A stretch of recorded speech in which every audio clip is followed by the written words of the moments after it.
Pawan Singh biology के channel पर आपका स्वागत करता है। अगले टॉपिक मेरा है डाइजेस्टिव सिस्टम ऑफ मैन, मनुष्य का पाचन तंत्र। तो देखिएगा, भोजन को चबाना, चबाए हुए भोजन को निगलना, इस भोजन को पचाना तथा अपच भोजन को बाहर त्यागना आदि क्रियाएं पाचन तंत्र कहलाती हैं। पाचन तंत्र दो प्रकार के होते हैं। पहला है एलिमेंट्री कैनाल, दूसरा है डाइजेस्टिव ग्लैंड, मतलब आहार नाल और पाचक ग्रंथियाँ। एलिमेंट्री कैनाल की बात करें तो मनुष्य की आहार नाल 8 से 10 मीटर लंबी होती है।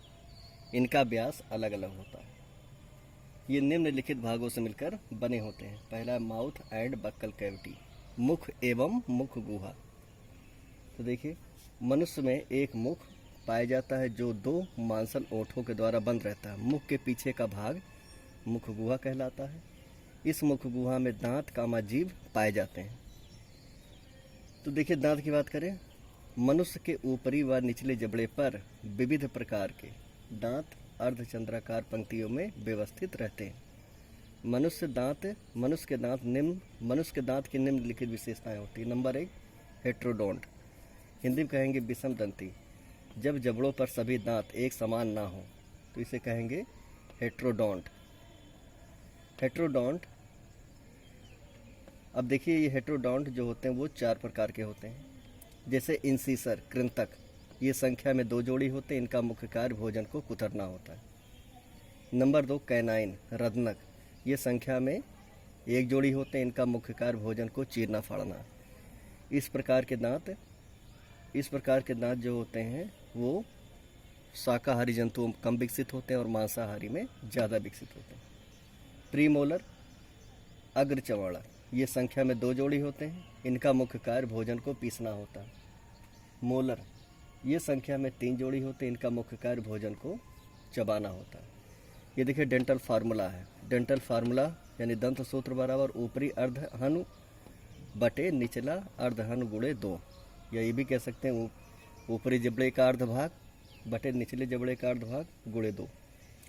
एक वयस्क मनुष्य के दांत का ये सूत्र है, जिसे 2, आई का मतलब इंसीसर, 1, सी का मतलब कैनाइन, 2 इधर लिखा प्रीमोलर अग्रचवड़क, 3 मोलर, नीचे में ऐसे रहेगा गुणे 2, 8/8, 2 3 2 5 3 8, 8/8 गुणे 2 बराबर 32।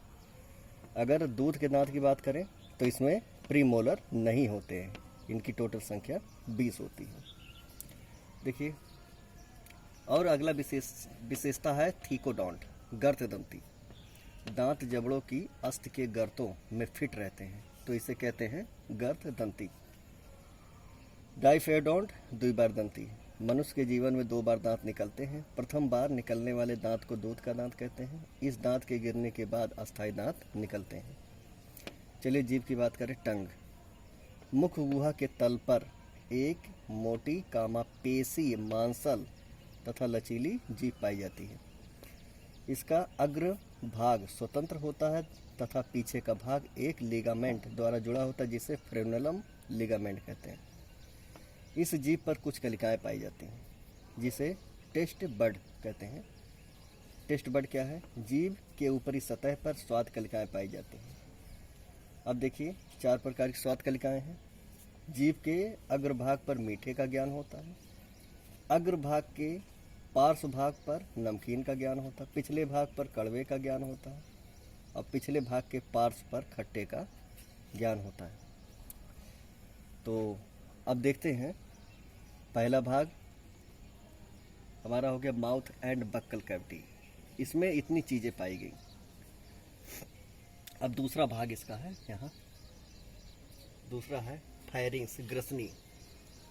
मुख गुहा के पीछे एक कीपनुमा संरचना पाई जाती है, जिसे ग्रसनी कहते हैं। ये पीछे बढ़कर 2 भागों में बढ़ जाता है। इसका एक भाग श्वसन मार्ग में खुलता है, जिसे ग्लोटिस कहते हैं, हिंदी में घाटी द्वार। दूसरा भाग आहार नाल में खुलता है, जिसे गुलेट कहते हैं, निगल द्वार। इन दोनों के बीच में एक ढक्कन पाया जाता है, जिसे ईपीग्लोटिस कहते हैं, घाटी ढापन। तीसरा भाग है आइसोफेगस। ये लगभग 25 सेंटीमीटर लंबी होती है। इनकी भित्तियों में क्रमाकुंचन की गति होती है, जिससे भोजन सरक कर अमाशय में आ जाता है। अगला है अमाशय। ये जे आकार का थैलेनुमा भाग होता है। इसकी लंबाई लगभग 25 से 30 सेंटीमीटर, चौड़ाई 7 से 10 सेंटीमीटर होती है। ये 3 भागों में बटे होते हैं। इसका पहला भाग कार्डियक भाग, मध्य वाला फंडिक भाग और अंतिम भाग पाइलोरिक भाग कहलाता है। पाइलोरिक भाग में जठर ग्रंथियां पाई जाती हैं, जिनसे जठर रस स्रावित होता है, जो भोजन के पाचन में हेल्प करता है। अगला है ड्यूडेनम, ग्रहणी।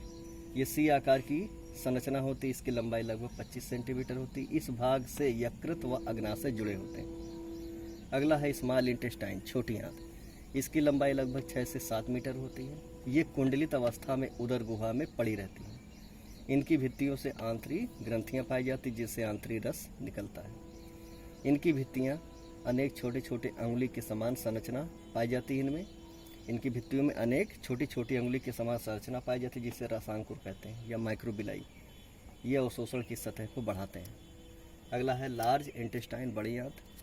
इसकी लंबाई लगभग 7 फीट होती है। ये 3 भागों से मिलकर बने होते हैं। पहला सीकम, ये बड़ी आंत का पहला भाग होता है, जिसमें छोटी आंत खुलती है। इसके अंतिम छोर पर वर्मीफॉर्म अपेंडिक्स पाए जाते हैं, मतलब कृमि रूप परिशेषिका, जो कि अवशेषीय अंग होता है। कोलन, ये बड़ी आंत का दूसरा भाग होता है। ये छोटे छोटे कशों में बटा होता है। रेक्टम, ये बड़ी आंत का सबसे अंतिम भाग होता है, जो एनस के द्वारा बाहरी तरफ खुलता है। नोट, बड़ी आंत में केवल जल का ही अवशोषण होता है। यहाँ देखिए एनसीईआरटी में दंत क्षरण लिखा हुआ है। एक टॉपिक दिया है, दंत क्षय या दंत क्षरण। दांत के ऊपर इनामेल की कठोर परत पाई जाती है, जो कि शरीर का सबसे कठोर भाग होता है। इनामेल तथा डेंटिन धीरे धीरे मृदुकरण के कारण दांत गलने लगता है, जिससे दंत क्षरण कहते हैं। क्यों ऐसा होता है? इसका मुख्य कारण दांतों की साफ सफाई न करने पर दांतों पर जमे मैल पर जीवाणु शर्करा प्रक्रिया करके अम्ल बनाते हैं, जो इनामेल को नष्ट कर देता है, जिससे दांत क्या होता है, मुलायम हो जाता है और मुलायम होकर गलने लगता है और नष्ट हो जाता है।